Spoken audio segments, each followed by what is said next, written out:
Isang magandang araw mga kaibigan! Narito na naman po si Shenshen TV na magbabahagi sa inyo tungkol sa kwento ng pag-ibig.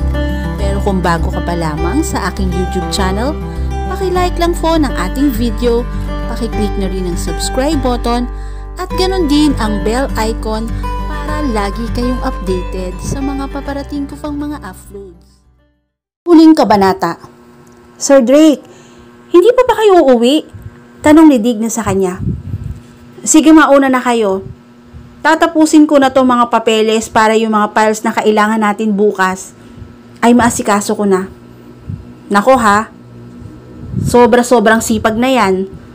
Sir, magpahinga ka naman, si Sandra. Wag na nga niyo akong tawaging sir. Kinikilabutan ako. Biro niya sa mga ito. Maayos na ang relasyon nila na mga ito mula noong malaman nito na siya ang anak na may-ari ng kumpanya. Nung una ay hindi alam ng mga ito kung paano siya pakikitunguhan, pero siya na nga ang nag-reach out. Kilala na niya ang mga ito kaya hindi na siya nahirapan pa. Ayaw niya na may naiilang sa kanya habang nagtatrabaho sila. Gusto mo bang maiwan muna ako? Aaliwin kita. Maarteng umupo pa sa mesa niya si Sandra. Nagsimula itong gumiling-giling sa harap niya na parang isang dancer na hindi maintindihan. Hay nako, wag na lang. Baka dahil sa'yo lalong mawala ang ganang makapagtrabaho. Buska rito ni Digna. Kung ako sa'yo, umuwi ka na lamang. At kailangang maaga kayo bukas. Madami tayong deadlines. Iniharapan niya ang monitor ng computer sa mga ito para makita ang mga dinadownload niya. So bukas kailangan natin ng sobrang sipag at dobling sipag. Okay. Hay, mukhang kailangan yata nating mag-back up, sir. Parinig ni Sandra. Kumunot noo si Drake. Back up? Wala naman, sir. Overnight ba tayo bukas? Binaliwala nito ang tanong niya at parang walang naririnig. Dumami ang project nila simula noong i-handle niya ang pagmamanage ng kumpanya. Ang kapalit naman noon ay dagdag trabaho para sa mga empleyado. Nag-overnight sila kung minsan dahil may mga project na rush at may ilang pagkakataon na nagsasabay-sabay pa. Hindi pa naman pwedeng isabak ang mga baguhan sa overnight project dahil hindi pa gaano nasanay ang mga ito. Sayang, mabilis pa naman na mag-spot si Zoe. Aray, ano ba? Hoy Digna, abuso ka na ha? Hindi porke QC ka, pwede mo na akong batok-batukan ha? Ako pa din ang supervisor mo. Bigyan kaya kita dyan ng memo. Hinihimas-himas pa nito ang nasaktang ulo. Hindi ka kasi nag-iisip. Bakit ba? Sa mabilis naman talagang mag-ispat ang babaeng yun eh. Kahit nga kung anik-anik na extracurricular activities ang ginagawa noon, mabilis at efficient siya sa trabaho. Alam ni Drake na iniiwasan ng mga itong pag-usapan ang dati niyang nobya sa harap niya. Hindi na niya iyon pinapansin. Sige na, umuwi na kayo. Tuloy niya sa mga ito. Lalo lamang siyang nasasabik na makita si Zoe. Dahil kagaya ng mga ito, ay makulit din ang babae. Sige na nga, text mo na lang ako kapag kakailangan mo na ako ha. Kending-kending pa si Sandra sa harap niya. Sandra, agad itong lumingon. At pinapungay pa ang mga mata. Sir, pakipatay naman ang aircon. Kanina pa ako nilalamig dito eh. Ito kasi ang malapit sa AC, kaya ito ang inutusan niya. Akala ko pa naman, you make me stay na. Uutusan mo lang pala ang kagandahan ko. Reklamo ng babae. Pero sumunod din naman. Okay ka lang ba? Untag ni Digna sa kanya. Kanina pa hindi maganda ang pakiramdam niya. Ayaw lang niyang magpahinga dahil kapag ginawa niya yon, ay hindi niya may iwasang isipin ang babaeng minamahal at baka hindi pa niya mapigil ang sariling muling sundan ito. Kaya inabala niya ng husto ang sarili upang saglit na mawaglit ito sa isipan. Okay lang ako. Nilalamig lang talaga ako. Kumuway pa siya sa mga ito at maya-maya pa ay muling inabala ang sarili sa mga dapat niyang tapusin. Nagpa siya na si Sandra na tawagin si Zoe bilang backup dahil talagang hindi na niya kaya ang ganong trabaho at deadline pa talaga. Kulang na lang ay lumuhod ito. Mapapayag lang ang babae. Alam nitong si Drake ang ikinatatakot niya na makita roon. Kaya mahigit 1,000 beses yata siya nitong ina-assure na wala roon ang binata.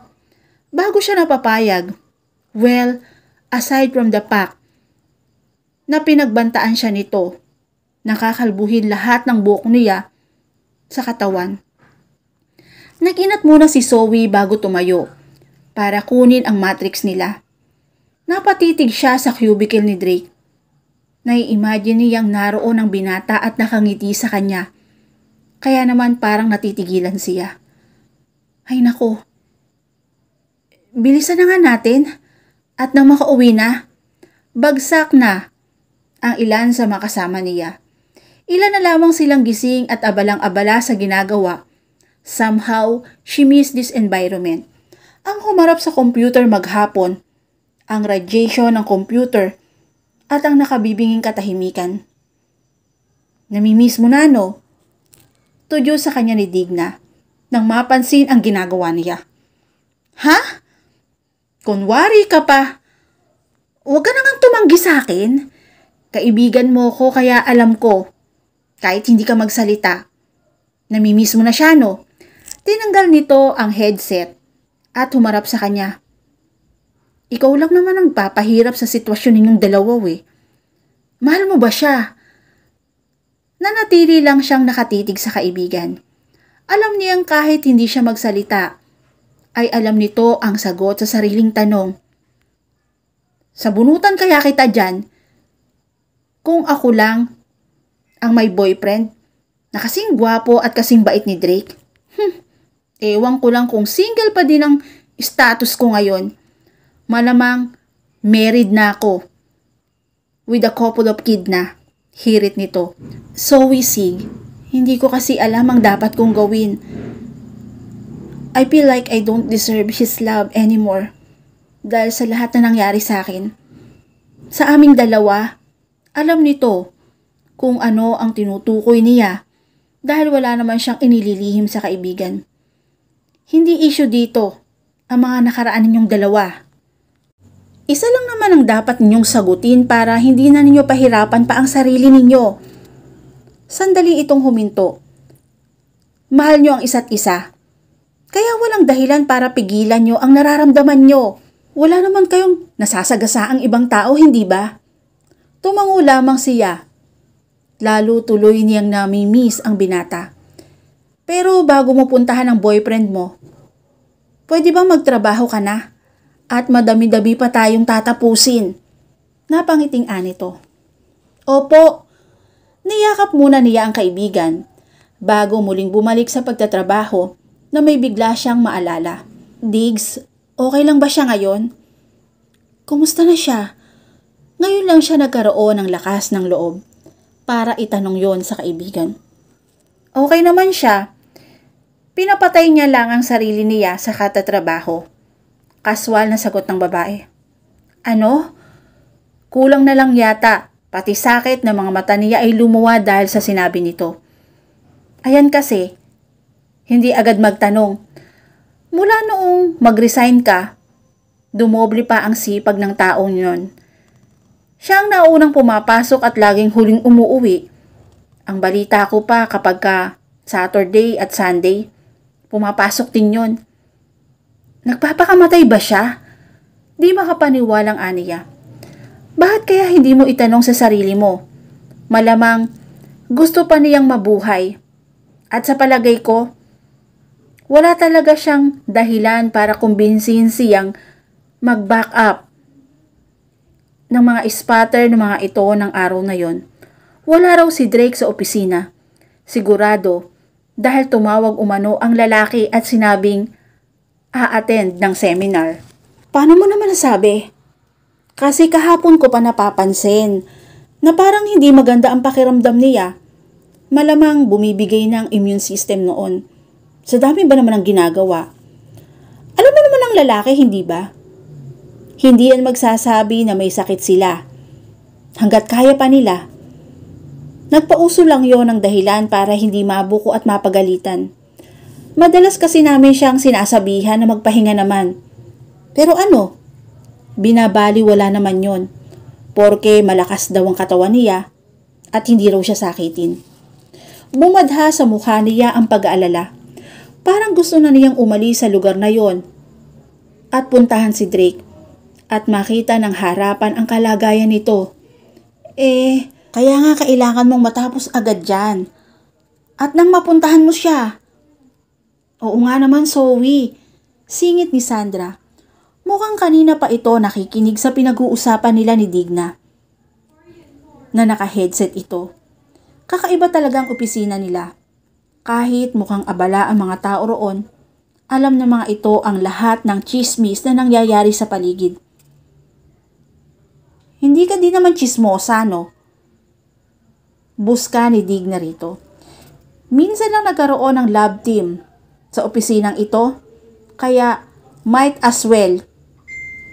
Itodo na natin ang support para sa kanila na sila ang magkatuluyan.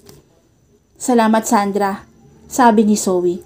Mukhang suportado talaga siya ng mga kasamahan, kaya lalo na siyang na-encourage na magtrabaho para makita muli ang binata. Ayaw pa kasing tanggapin ang katawan ko.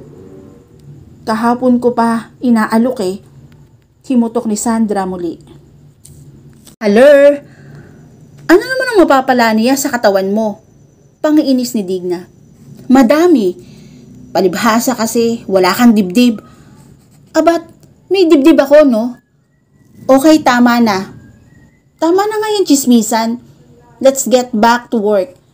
Awat niya sa dalawa dahil malamang mamaya pa matatapos ang asarang yon. They all resume working and this time hindi na siya napapagod. Mas determinado si Zoe na matapos ang lahat ng mga project. Bahagya pa niyang sinulyapan ang dating mesa na inuukupan ni Drake. Doon siya humuhugot ng lakas para makapagpatuloy ng ginagawa. Mga bandang 7:00 ng umaga, noon sila natapos. Kaya naman halos lahat sila ay bagsak na. Zoe, alam mo ng address na pupuntahan mo? Untag ni Digna. Kasalukuyan na siyang nagliligpit ng gamit niya at naghahandang umuwi noon. Noon lamang niya na-realize na hindi nga pala siya nakakapunta sa bahay ng lalaki. Sinabi niya sa babae ang problema. Inabot ni Digna ang isang maliit na papel sa kanya. Eto, we had to harass Drake para lang makuha yan ha. Kapag wala pa rin nangyari sa pagpunta mo ngayon, 2 na kami ni Alexandra nakakalbo sa lahat ng buhok sa katawan. Kinuha niya ang pinagsulatan nito ng address ng dating nobyo. Thank you so much. Sige, tulog lang kayo dyan. Mauuna na ako. Kaway lang isinagot ni Digna sa kanya bago muling pumikit. Doon na magpapalipas ng gabi ang kanyang mga dating katrabaho. Pinapasok siya ng katulong sa bahay ni Drake na magpakilala siyang si Zoe. Bago pa niya nabanggit ang pangalan niya, parang nakilala siya ng matandang kasambahay na nagbukas ang pinto sa kanya. Pwede na raw siyang dumiretso sa 2nd floor. Naroon daw ang silid ng binata. Dahil parang nagmamadali, hindi nabanggit ng maid kung alin sa kung ilang silid doon ang kay Drake. Taimtim ang kanyang panalangin na sana iyon ngang tinapatan niya ang silid ni Drake dahil kanina pa siya napapagod kalalakad sa paghahanap ng bahay. Idagdag pang antok na rin siya dahil sa ginawa nilang magdamagang pagtatrabaho. Nararamdaman na niya ang pamimigat ng mga braso at daig pa niya ang naglalaro ng dart maghapon magdamag. Royal blue ang kulay na dominanteng silid at satin ang kurtina. Pwede na yung tirhan ng isang pamilya. Lahat ng kailangan ay nasa loob, from TV to refrigerator. Humakbang siya papunta sa isang bahagi ng kwarto. Naroon nga si Drake at payapang natutulog. Sisig in relief. Nakayukyok sa gilid ng kama nito ang ina ng lalaki na mukhang nakatulog na rin sa pagbabantay ng anak. Marahil ay talagang matindi ang naging karamdaman ng dating nobyo. Nararamdaman yata ng ginang na may ibang tao sa silid. Kaya nagmulat ito ng mga mata. Iha? Sinugod siya ng ginang ng yakap. Pasensya na po kung hindi naging maganda yung huli nating paghaharap. I know, Iha. Alam ko ang lahat na nangyari. Putol nito ni Margo sa iba pang sasabihin niya. Napayuko ang dalaga. Kung ganon, alam na rin pala nito na hindi siya tunay na anak na mag-asawang nagpalaki sa kanya. My sons love you so much. And now, I know why. Nakangiting iniangat nito ang mukha niya. You are a very special girl. Aside from the fact that you are indeed very pretty. Alam kong deep inside, you are a very kind person. Pero, nagawa ko pong pahirapan ang lalaking mahal ko. Hindi po ako ganun kabait. Gaya po ng iniisip ninyo. No, Iha. Nagmahal ka lang. And when you love someone, hindi mo iniisip ang sarili mo. Mas iniisip mo ang kapakanan ng taong mahal mo. Iginiya siya nito, malapit sa anak nito. Matagal ka niyang gustong makita. Pinipigil lang niya ang sarili niya dahil nangako daw siya sa'yo. Nabibigyan kanya ng sapat na panahon. Wala na siyang ibang maisagot. Pinakatitigan na lamang niya ang natutulog na binata. Baka sa mukha nito ang pagod. Nanlalalim ang paligid ng mga mata nito at may mga stabbles na rin na tumutubo sa dating malinis na mukha nito. Pero hindi man lang yon. Nakapanging mas sa kagwapuhan ng binata, kundi mas lalo nga itong naging gwapo sa kanyang paningin. Nais man niyang haplusin ito, ay nag-aalangan siya na baka magising ito na mas kailangan ito ng pahinga. Sa pag-aabala niya, kaya niyang maghintay rito, kagaya ng paghintay nito sa kanya. Nagpaalam ang ginang na bababa na siya. Siya na raw muna ang bahala sa anak nito at magpapahinga muna sa silid nito. Nabanggit nito na bahagya ng bumaba ang lagnat ni Drake. Lumipat si Zoe sa kabilang bahagi ng kama. Naupo siya sa tabi ng binata. Hindi na niya napigilan ang antok at pagod. Hindi siguro masama kung matulog siya kahit kaunting oras. Mas mabuting medyo nakapag-recharge siya kapag nagising ang binata at mag-usap sila. Tinanggal niya ang rubber shoes at ang jacket bago sumukob sa comforter nito. She missed his scent, his warmth. Maingat niya itong niyakap at ibinaon ang muka sa pagitan ng leeg nito sa balikat. Naramdaman ni Drake ang mabining hangin sa kanyang leeg. Hindi rin niya maigalaw ang braso dahil parang may nakadagan doon. He was about to stand up. Nang pagbaling niya sa kanan, ay nakita niya ang mahimbing na dalagang naroroon. It was the face that he longed to see. He pinched his cheek with his free hand para masigurong gising siya. Totoo nga ito at hindi siya nananaginip. Himbing na himbing si Zoe sa kanyang mga bisig. Bahagya pang gumalaw ito para isiksik pang lalo ang katawan sa kanya. Hindi niya maiwasan ang mapangiti. Maingat siyang kumilos para iayos ito at bumangon. Kumuha siya ng tubig at naupo sa silya malapit sa dalaga. Gustong-gusto niyang haplusin ang pisngi nito. Natatakot lamang siyang maabala ito. Bakas din sa mukha nito ang pagod at puyat. Unti-unting nagmulat ito. They stared at each other for about a minute and no one dared to speak. And then, he gathered courage and opened his mouth. Zoe, I just want to... Just let me talk first. Gusto kong marinig mo lahat ng sasabihin ko. Putol nito sa kanya. But, please. Okay. Umayos si Zoe ng upo sa kama at hinarap ang binata. Pero bago pa siya makapagsalita, ay hindi na niya napigilan ang sariling yakapin ng katabi. Well, that's good start, biro ni Drake. How about, punta na tayo sa end kaagad. Baka mas lalong maganda yon. I just want to tell you that I miss you so much. Hindi niya pinansin ang biro nito. I miss you too, sweetheart. Hinaklit siya nito ng mas mahigpit. Wait, paano naman ako makakapagsalita kung ayaw mo kong bitawan? Oh, sorry. Niluwagan nito ang yakap, pero hindi siya pinakawalan. Okay, go on. First, I want to tell you that I miss you. Yeah, we already said that. Will you stop interrupting me? Saway niya. He just shrugged. And I'm sorry kung hindi ka agad ako nakinig sa'yo. Alam mo naman hindi ba na sa lahat ng ayoko ay may itinatago sa akin. De nung handa naman na akong harapin at pakinggan ang paliwanag mo, nangyari yung pagkakadiscover ko sa tunay kong pagkatao. Nang malaman ko na hindi ako tunay na anak, parang hindi ko na kayang humarap pa sa iyo. Pakiramdam ko, hindi na ako karapat-dapat na babae para sa iyo. Pakiramdam ko, buong pagkatao ko ay isang malaking kasinungalingan. Hindi ko makikilala kung ako pa rin ba yung Zoe na minahal mo. Natakot ako na ma-reject mo. Kaya ba ikaw na mismo ang nag-assume na hindi kita tatanggapin? Isang tango lamang ay sinagot niya.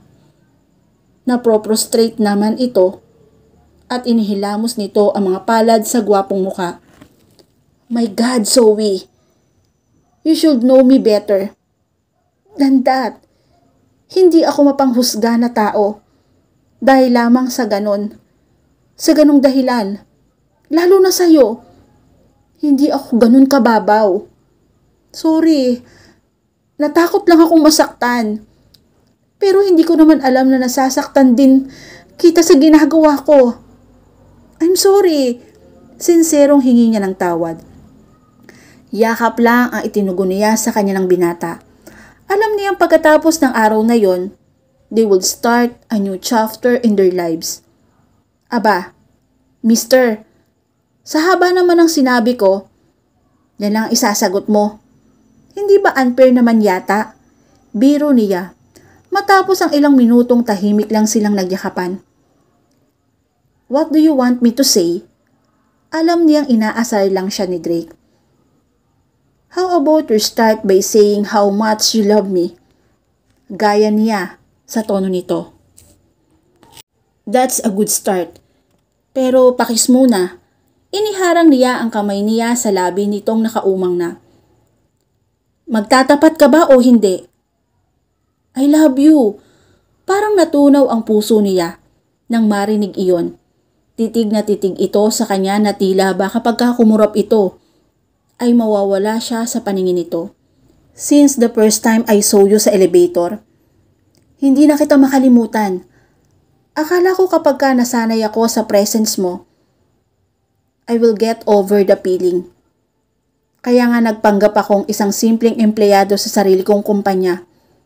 But then, habang lumilipas ang araw, na nakikita kita, lalo lang kitang minamahal, hanggang sa magkaroon ako ng chance na mas makilala ka, pati magulang mo. Ginawan ko ng paraan para makalapit ko, which was not that difficult, lovable talaga ako. Napangiti siya. Matagal mo na pala akong pinagnanasahan ha, to Junia. Yeah, tama ka. Kaya nga lagi kong gustong naunang pumasok. Gusto kong marinig muna na tumataginting mong good morning at makita ang mukha mo bago ka magtrabaho. So, dapat palang singilin kita ngayon ng doble. Dahil ginawa mong stress tab ang mukha at boses ko. Nakunwari siya na nag-iisip. Anti-stress pala ang mukha ko. Gawin ko kayang negosyo. Pagbaling niya sa paanan ng kama, ay nakita niyang isang napakalaking frame na puno ng larawan niya. Kagaya nung unang ibinigay sa kanya nito ang mga larawan niyang naroon. Naalala niya ang mga yon, ang laman ng folder sa computer niya. Bago kasi siya umalis sa opisina, ay nakausap siya ni Digna na naisend sa kanya lahat ng personal files niya, kasama ang folder sa pinadala sa kanya.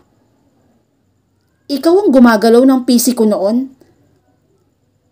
Noon niya napagtagni. Napatayo siya at lumapit sa frame. Itinaas naman ni Drake ang kamay, tanda ng pag-amin. Guilty. Ibig sabihin, ikaw din ang tumatapos ng mga project ko kapag hindi ko natapos. Ako nga. Ganyan kita kamahal. Ayaw kitang nahihirapan. Araw-araw ko ngang sinasamba ang pictures mo eh. Hinaplos ni Zoe ang sariling mga larawan.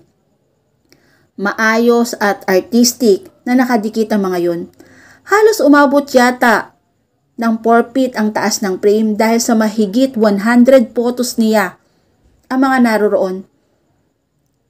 Ikaw lang bang gumawa nito? Yap. Talented ako. Sabi ko na nga ba special child ka. To Junia. Zoe, tumayo ito at humakbang palapit sa kanya. Halos hindi na siya makahinga sa sobrang kaba at sa sobrang pagmamahal na nararamdaman para sa binata. You are everything to me. Dugtong nito. Ha? Napaurong siya. Halos ilang pulgada na lamang ang lapit ng mukha nito sa kanya ng sandaling iyon. I wanna take every chance I have. I make a home. I want to share my life with you. Umangat ang kamay nito at maingat na hinaplos ang kanyang pisngi. Will you marry me? Do I really have to answer that? Pigil na pigil niya ang kanyang sarili. Hindi tayo parehas lalabas sa kwartong ito hanggat hindi ka pumapayag na magpapakasal ka sa akin. Ganon? At dahil tayo lang dalawa dito, walang pipigil sa akin na kahit na ano pang gusto kong gawin sa'yo. Pilyong hinahalik-halikan nito ang buhok niya. Mukhang masayang magpakipot. Ayaw ko muna yatang pumayag. Napatawa ito. You are really something, Zoe. Joke lang yon. No. Gusto ko yatang lumakad sa altar na nakaputi. Nakasama ka. Bakit? Ano bang iniisip mong gagawin ko sa'yo? Biglang namula ang mga pisngi niya. Ewan ko sa'yo. Bumitaw siya rito at umakmang lalayo. Diyan ka na nga. Bati na naman tayo kaya uuwi na ako. Pinigil nito ang braso niya sa tangkang paglabas ng pinto. Will you marry me, sweetheart? Seryosong seryoso na si Drake noon. At mukhang wala itong balak paalisin siya sa silid hanggat hindi siya umuoo. Hinarap niya ito at ikinulong ang mukha nito sa mga palad niya. Yes, I'll marry you, Francis Drake Quintin. With all my heart. Sinil niya ito ng halik. Kapwa sila naghahabol ng hininga nang maghiwalay ang mga labi nila. Alam niyang paglabas nila ng silid ay ang panibagong yugto na ng buhay ang kanilang haharapin. At dito na po natatapos ang huling kabanata ng aking kwento. Muli po, maraming salamat po and God bless all.